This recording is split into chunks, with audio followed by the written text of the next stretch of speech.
panic attacks for years, right? So I felt fine. I started walking.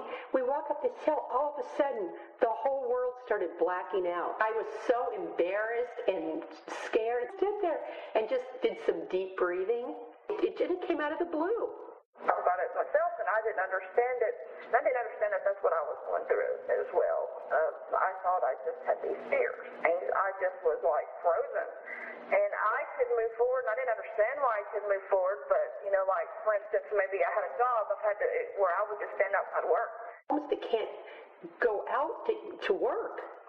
You can't go out even to check the mail, or so many things that a lot of people take for granted from what it's like and just how crippling it really can be, because everybody looks so normal, like nothing's wrong. Like, well, that person's just not a people person.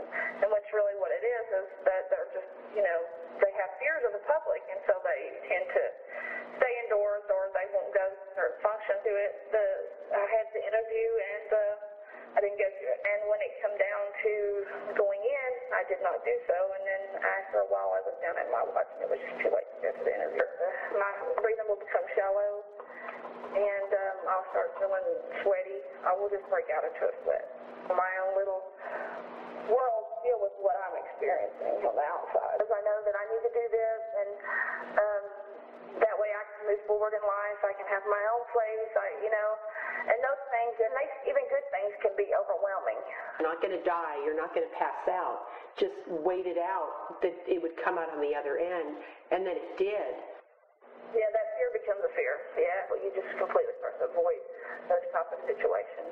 And with a lot of people and things of that nature, if I go into a room and the room is full, I'll walk right back out. So, like I say, we have to do for our survival, we need to work, an avoidance to what you need to do to take care of yourself, then it becomes an issue. It impacts so many different areas, but looking at the work situation where that's something that people have to do,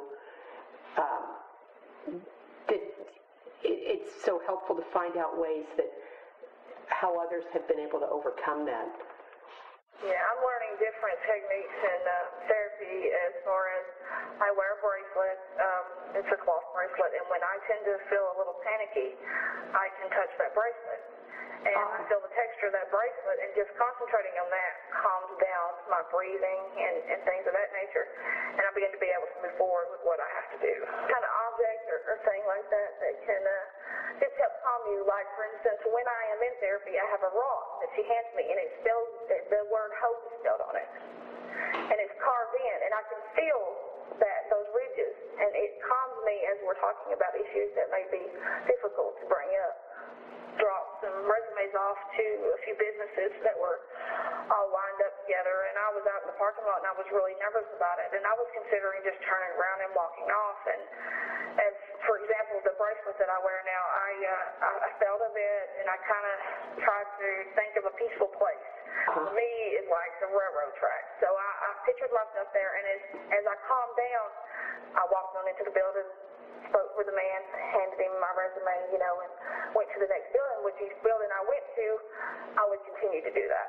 And you have to keep using it over and over again. Yeah, you do. You have to continue to practice it. And the thing about it is once you get into a habit doing that, it does begin to get easier. That you can, those things that you fear so much, you can do them. It's just all, and it's a safety net is what I consider it. It's something you need to feel safe when you walk into that door. And in order to do so, sometimes we have to, find some tools that will help us get to that point. I think it kind of works for everybody in general, the breathing exercise as far as just taking deep breaths, as far as breathing in your nose and then letting it out your mouth and feeling it in your stomach. I think that kind of helps everybody to kind of, relax. What do you do to change that around and get that in a more positive direction when you're already feeling a lot of fear? Well, particularly with the job thing, as I go in, maybe I start feeling, well, I don't see the point in doing this. I'm not going to get this job. And when those negative thoughts start coming in, I begin to try to tell myself, well, even, I may not get this job, but at least I tried. If I continue trying every day, then I know I'm doing my part. That's it, is getting to that point where knowing you can do it. And if it doesn't, it's not a good outcome, continue to do so, because eventually outcome. You just have to keep trying. Too high goals for myself that are just very hard to try to get myself to move towards. And if I can break them down into smaller little steps, and knowing sometimes just, like you said, it's a positive outcome just to walk in that door and hand the resume and look the person in the eye.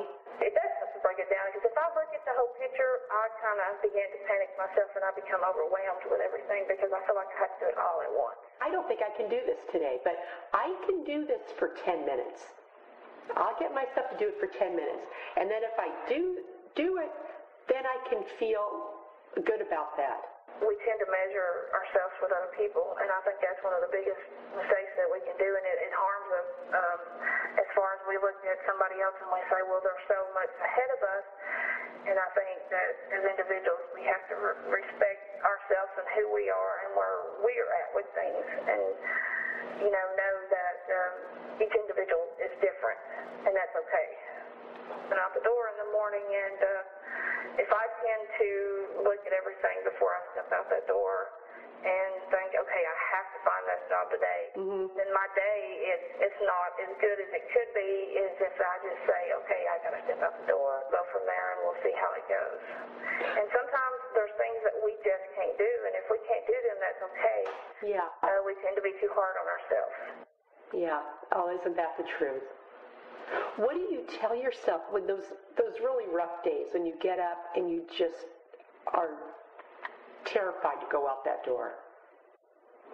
Well, depending on what level of emotions I'm feeling at that time, I either tell myself that, it's okay to take those baby steps and just do what I can for that day. And if I can't do anything that day and I need to just come back in and stay in, that's okay, but not to give up. The next day, continue to try. Get a little closer to that door, a little closer to handing that resume in, and just never. I think the whole thing is to not give up.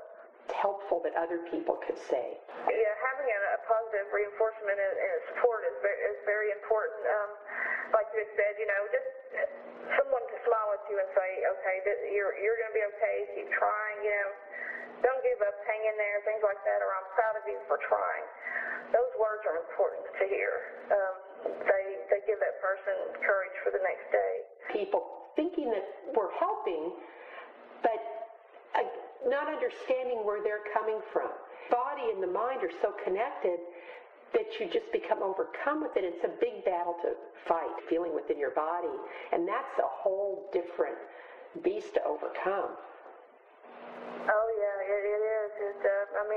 I pretty much have a positive attitude towards things, and I try to keep that positive reinforcement, and I try to stay around positive people and read positive things. But even yet, I have my days where it's very difficult to go out. When those fears start to happen, or maybe when I start to feel panicky, I'll start to sweat.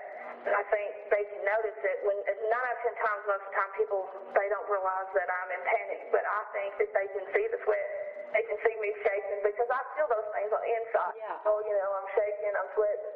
And sometimes I begin to kind of stutter. If I get nervous, I will stutter a little bit. And once that starts, it's just, for me, it's just all over. When that does happen, we can tell ourselves, that did happen, and that's okay. I tried, and I can feel good about trying. I tell myself that giving up, is not acceptable. I have to continue to try.